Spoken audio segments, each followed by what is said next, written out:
Арбен Фетај стана од министерското столче по прозивките на опозиционерите оти не се појавувал на работа. Премиерот Мицковски пак бараше одговори од новинарите како пак тие знаеле за тоа.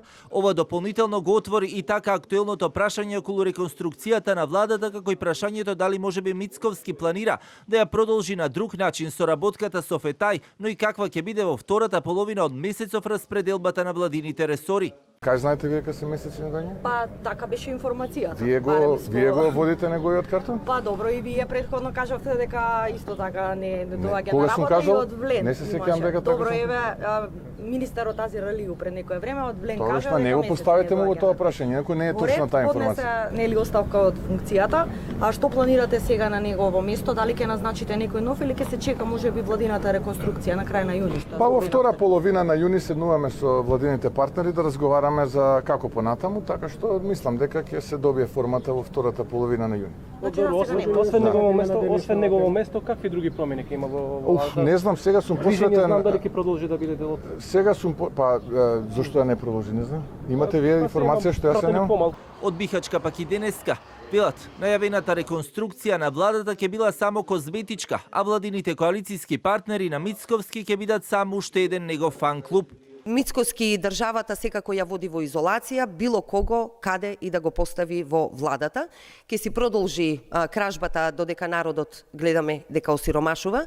Неговата влада е иста како и партијата, фан клуб на Мицковски.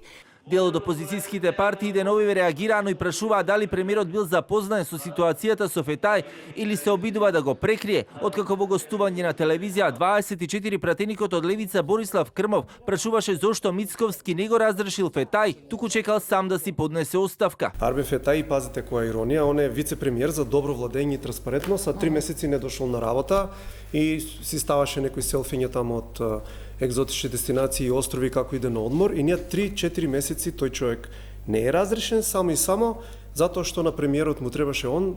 И лидерот на Алијанса за албанците, Арбен Таравари, кому пак своевремено Фетај му беше еден од најблиските сопартици, кој му го сврте грбот како остана во владата на Мицковски. Во анализа на телевизија 24 вели дека нема да дозволат негово враќање во Алијанса на албанците, но и како што рече Таравари, и самите Влен веќе немале никаков интерес во владата од него. Не верувам дека би ни помогнало нешто и постои така огромен гнев кај нашето членство за Фетај, така да повеќе би изгубиле ако го вратиме од нашето членство, повеќе би направиле проблеми, го искористија, значи изет меѓите на Назизи и сега он е како човек кој што во тек на една ноќ му ги земаа сите луѓе, така да веќе непотребна субстанца во тој конгломерат што се вика Влен. Прашањето за патувањата на Фетај, но и како што обвини опозицијската СДСМ за неговото непојавување на работното место се актуализираше најпрви на седницата за пратенички прашања, кога СДСМ прашуваа дали премиерот Мицковски знае колку пати во последните 6 месеци Фетај се појавил на работа во ресорното Министерство за добро владење, но премиерот никогаш не даде прецизен и конкретен одговор. Фетај вчера сам на својот Facebook профил се огласи за оставката.